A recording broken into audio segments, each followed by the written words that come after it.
बड़ी सड़क के किनारे ही दीपक शर्मा की किराने की दुकान थी। श्याम उसकी दुकान पर काम करता था। वह सीधा सादा नौजवान था। वह अपने काम से मतलब रखता था। दुकान से महीने की तनख्वाह मिल जाती थी, उससे वह गुजारा कर लेता था।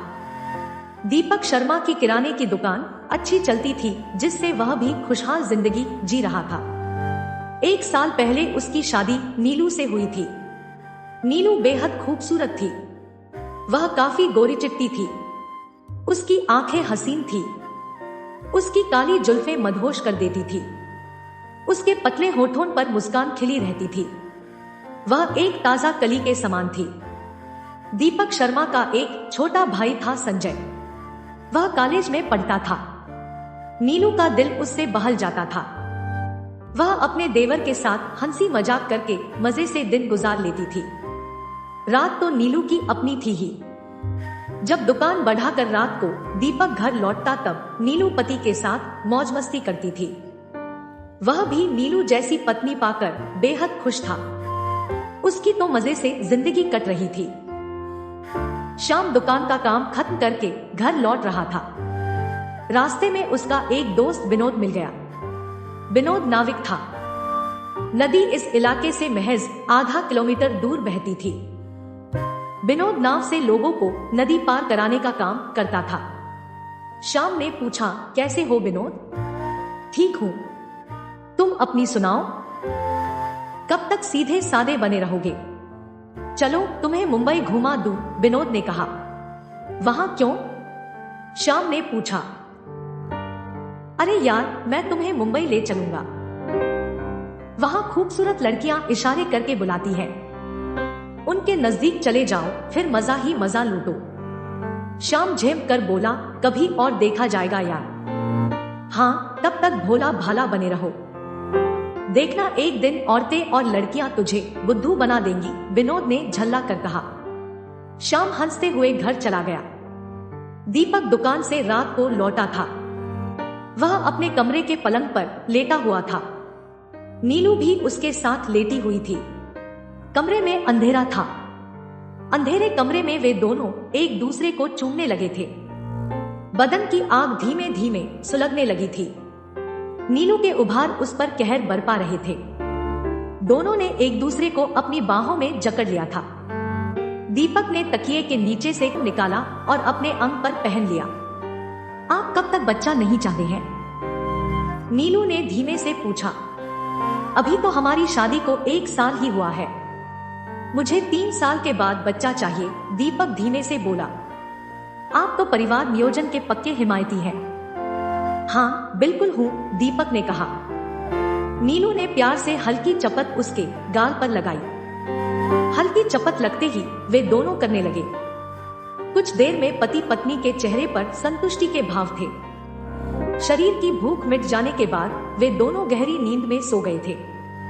अगले दिन दीपक के दुकान पर ग्राहकों की भीड़ थी। श्याम ने सारे ग्राहकों को जरूरत के मुताबिक सामान दे रहा था। दीपक शर्मा ने अभी गले में रखे रुपयों की गिनती की थी। ये लो 20,000 रुपए, मालकिन को जाकर दे दो, दीपक ने श्याम से कहा। श्याम रुपए का थैला लेकर मालकिन के पास जा पहुंचा और बोला, ये 20,000 रुपए हैं। मालिक ने दिए हैं। ठीक है, नीलू ने रुपए ले लिए और अपने कमरे में चली गई। नीलू ने कमरे का पर्दा हटाया तो वहां से उसका देवर संजय अपने कमरे की तरफ भागा। श्याम को शक हुआ कि नीलू के कमरे में संजय क्या कर रहा है। उसे दाल में काला नजर आया। अमूमन कॉलेज के लड़के अपने कमरे में पढ़ते हैं। भाभी के कमरे में जाकर वह कौन सी पढ़ाई पढ़ता है।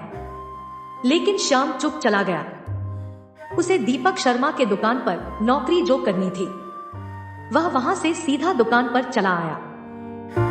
जाड़े के दिन आ गए थे। शाम को ठंड बढ़ जाती थी, जिससे दीपक को दुकान पर ठंड लगती थी।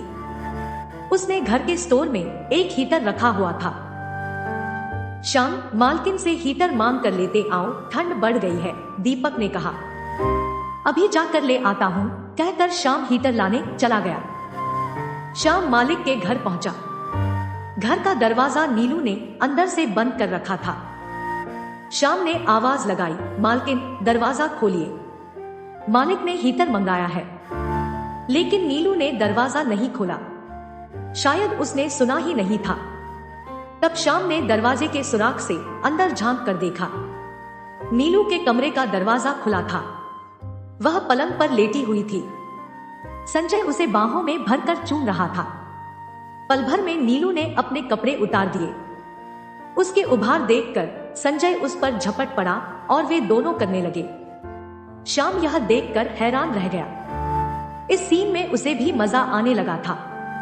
कुछ देर तक दोनों देवर भाभी मजा लेते रहे, फिर संतुष्ट होकर अलग हो गए। नीलू ने झटपट कपड़े पहन लिए, अपने बिखरे बालों को ठीक किया। संजय अपने कमरे में जाकर किताबें उलटने पुलटने लगा। तब श्याम ने फिर से दरवाजा खटखटाया। इस बार नीलू ने दरवाजा खोल दिया। श्याम ने अभी जो कुछ देखा था उससे वह अनजान ही बना रहा। मालिक ने हीटर मांगा है, अभी लाती हूँ कहकर नीलू ने स्टोर से हीटर ला कर दे दिया। श्याम हीटर लेकर दुकान पर पहुंचा। यह लीजिए हीटर कहकर श्याम दुकान पर ग्राहकों को सामान देने लगा। वह मन ही मन सोचता रहा कि नीलू और संजय की कारगुजारी मालिक को नहीं बताएगा, नहीं तो वह उसे दुकान से निकाल देगा। जाड़ी की कंपाती ठंड पड़ रही थी। आधी रात को नीलू दीपक की बाहों में थी। दोनों में यौन सुख की भूख जगी थी। करने से पहले दीपक ने तकिए के नीचे से निकालकर अपने अंग पर पहना। तब नीलू ने थोड़ा विरोध किया, कब तक इसे पहनाते रहेंगी? अभी हम बच्चा नहीं चाहते हैं, प्यार ऐसे ही चलता रहेगा, दीपक ने कहा। नीलू यह सुनकर मुस्कुरा दी। कंडोम पहन कर ही करने लगा। संतुष्ट होने के बाद थककर दोनों सो गए। दिन बीत रहे थे। नीलू की संजय के साथ प्रेमलीला भी बददस्तूर जारी थी। नीलू दिन में देवर के साथ और रात में पति के साथ मजे ले रही थी। इस बीच एक दिन जब रात को दुकान बढ़ाने के बाद दीपक घर लौटा, तब नीलू ने उसे खुशखबरी सुनाई, मैं मां बनने वाली हूँ। यह सुनते ही दीपक के पैरों के तले की जमीन खिसक गई। मैं तो इस्तेमाल करता था, फिर बच्चा कैसे ठहर गया? उसने नीलू से पूछा। बच्चा आपका ही है, बेवजह शक मत कीजिए, नीलू ने जोर देकर कहा। दीपक माथा पकड़कर पलंग पर बैठ गया। मैंने सोचा कि आपको पता चलेगा तो आप खुश होंगे, लेकिन यहाँ आप ही मुझ पर इल्जाम लगाने लगे। नीलू सुबह कर रोने लगी। दीपक चुप लगा गया। अगले दिन वह दुकान पर उदास बैठा था। उसके दिल और दिमाग में नीलू की बात गूंज रही थी, मैं मां बनने वाली हूँ। आखिर यह किसकी करतूत हो सकती है? मेरा भाई संजय तो ऐसा नहीं है। वह गहरी सोच में डूबा था। श्याम ग्राहक को सामान देने में मशगूल था। दीपक के शक की सुई श्याम पर आकर ठहर गई। हाँ, यही तो रुपए पहुंचाने नीलू के पास जाता था। मुझसे ही गलती हो गई, मैं ही इसे घर भेजता था, दीपक बड़बड़ाया। उसको अब श्याम पर बेहद गुस्सा आ रहा था। शक की वजह से श्याम उसे बुरा लगने लगा था। क्यों नहीं श्याम को दुकान से निकाल दूं? वह मन ही मन सोच रहा था। तभी श्याम ने कहा, मालिक मुझे 2000 रुपए एडवांस चाहिए थे, मोबाइल खरीदना है। मोबाइल का क्या करोगे? दीपक ने गुस्से को दबाते हुए पूछा। मेरा दोस्त विनोद है ना, उससे बात करूंगा।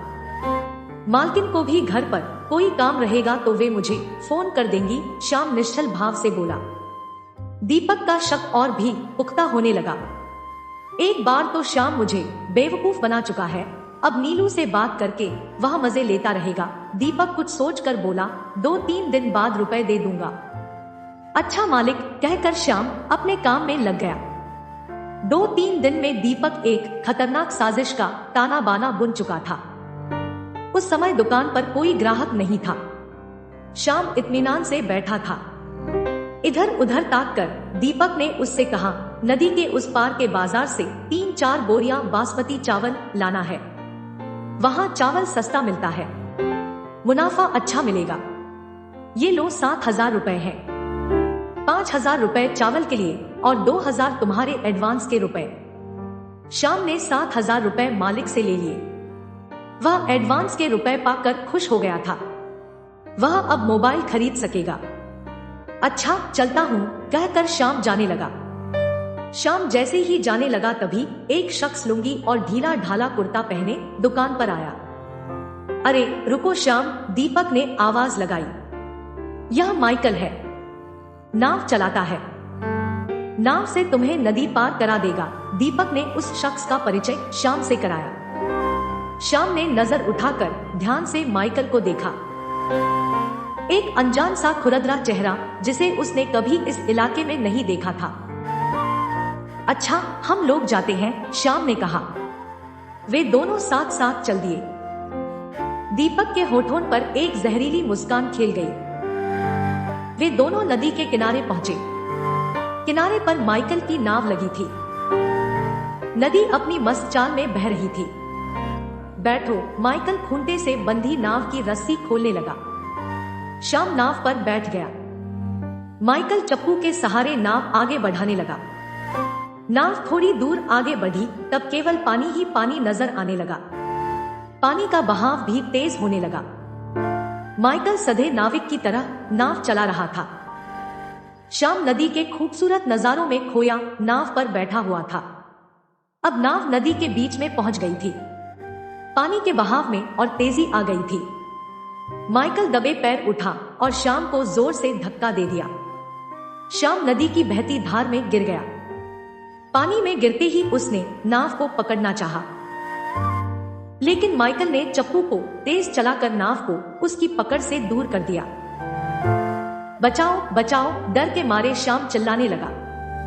माइकल चप्पू को तेजी से चलाकर नाव को भगा श्याम से दूर निकल गया। श्याम पानी में हाथ पैर मारकर बचने की कोशिश करने लगा, लेकिन वह डूबने लगा था। तभी पानी के बहाव में उसे एक पेड़ की टहनी बहती हुई मिली, जिसे जोर से पकड़ वह टहनी के साथ बहने लगा। तभी कुछ दूर एक नाव उसे आती हुई दिखी। बचाओ बचाओ, श्याम जोर से चिल्लाने लगा। उसकी आवाज सन्नाटे को चीरती हुई नाविक तक पहुंच गई। नाव चलाने वाला श्याम का दोस्त विनोद था। वह जल्दी ही श्याम तक पहुंच गया।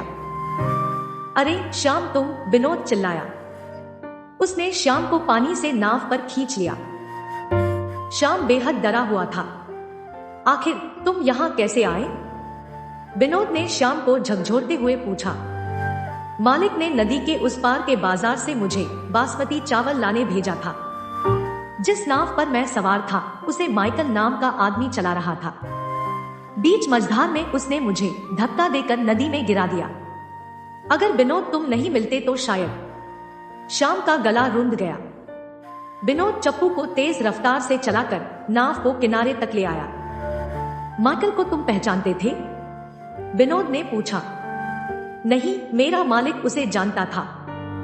अब समझा, माइकल भाड़े का अपराधी था। मालिक के इशारे पर तुम्हें नदी में डुबोकर मारना चाहता था, विनोद ने कहा। लेकिन मालिक ने ऐसा क्यों किया? श्याम ने मासूमियत से पूछा। शायद किसी बात के शक में उसने यह खतरनाक कदम उठाया होगा, विनोद ने कहा। किस बात का शक? मेरी समझ में कुछ नहीं आ रहा है, श्याम ने कहा। वह अपनी बीवी और तुम्हारे बीच नाजायज संबंध को लेकर शक कर रहा होगा, विनोद घटना की तह तक जाने लगा। श्याम, तुम दीपक के घर जाते थे ना? कोई नजदीकी आदमी ने उसकी बीवी के साथ संबंध बनाया होगा। उसकी बीवी पेट से रह गई होगी और वह तुम पर शक कर बैठा, विनोद ने अंधेरे में तीर चलाया। अरे हाँ, मालिक का भाई संजय अपनी भाभी के साथ गलत संबंध बनाता था। मैंने किवाड़ की सुराख से छिपकर देवर भाभी को मजे लेते अपनी आंखों से देखा था, जैसे श्याम नींद से जागा हो। श्याम, तुझे दीपक ने बलि का बकरा बना दिया, विनोद ने हंस कर कहा। अब हम क्या करें? श्याम खौफ में था। मालिक को कुछ मत बताना, नहीं तो तबाही की सुनामी आ जाएगी। देखो, कोई बहाना बना देना। नाव से अचानक नदी में गिर गया था। जान बच गई बस, विनोद ने समझाया। और अपराधी माइकल के बारे में कह देना कि माइकल को पता नहीं चला कि मैं नदी में गिर गया था। वह नाव लेकर दूर निकल गया। अब मैं दीपक के दुकान पर काम नहीं करूंगा। श्याम ने अपना फैसला सुनाया। इस महीने तक काम कर लो, मगर मालिक से सावधान रहना। इस महीने की तनख्वाह लेकर काम छोड़ देना। उसके बाद मैं क्या करूंगा? श्याम ने पूछा। मेरे चाचा का ढाबा मुंबई में है, वहीं चले जाना। ढाबे पर एक आदमी की जरूरत है, विनोद ने कहा। श्याम और विनोद बातें करते हुए अपने घर चले गए। दूसरे दिन श्याम दुकान पर पहुंचा। दीपक उसे जिंदा देखकर घबरा गया। माइकल ने तो उसे नदी में डुबा दिया था। दीपक ने संभल कर पूछा, बासमती चावल का क्या हुआ? मैं नदी में गिर गया था, बस जान बच गई। ये लीजिए आपके 5,000 रुपए। श्याम ने रुपए दे दिए। अरे बाप रे, बड़ी घटना घट जाती तो। चलो, जान तो बच गई। दीपक के बोल बड़े मीठे थे। तब तक दुकान पर 1-2 ग्राहक आ गए थे। श्याम उन्हें सामान देने लगा। रात को दीपक दुकान बढ़ाकर घर पहुंचा। वह पलंग पर नीलू के साथ लेटा हुआ था। वह सोना चाहता था, लेकिन उसकी आंखों से नींद गायब थी। श्याम का जिंदा वापस लौट आना उसकी चिंता का सबब था।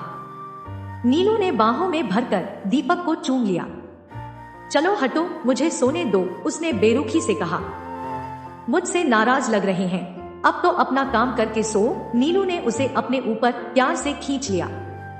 दीपक ने इस बार तकिए के नीचे से कंडोम नहीं निकाला। अब इसकी जरूरत ही कहां थी। वह करने लगा। दोनों संतुष्ट होकर गहरी नींद में सो गए। महीना बीता। आज 1 तारीख थी।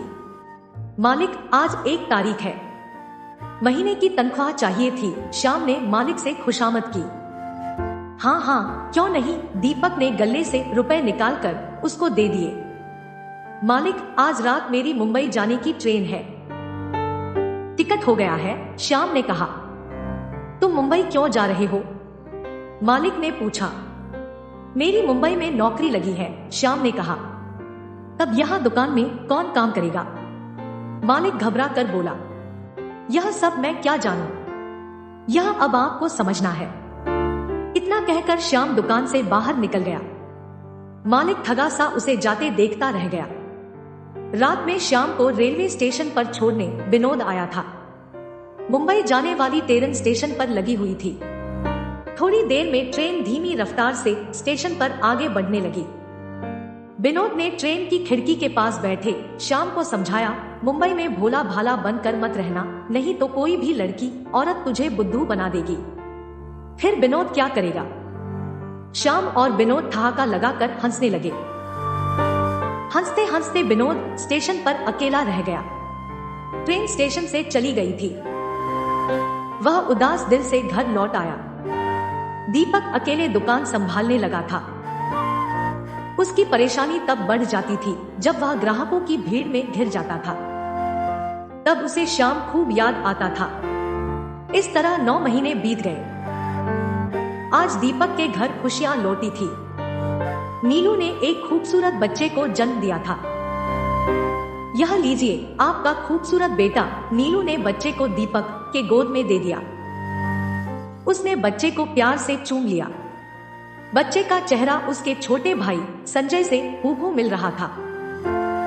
दीपक शर्मा के चेहरे पर एक अंतहा दर्द उभर आया। उसने श्याम पर बेवजह शक किया। यह तो संजय की करतूत निकली। दीपक की आंखों में बेपसी के आंसू भर आए। संजय भाभी के साथ खुशियां मना रहा था। अब दीपक कर भी क्या सकता था। वह भी बुझे मन से सबके साथ खुशियों में शामिल हो गया।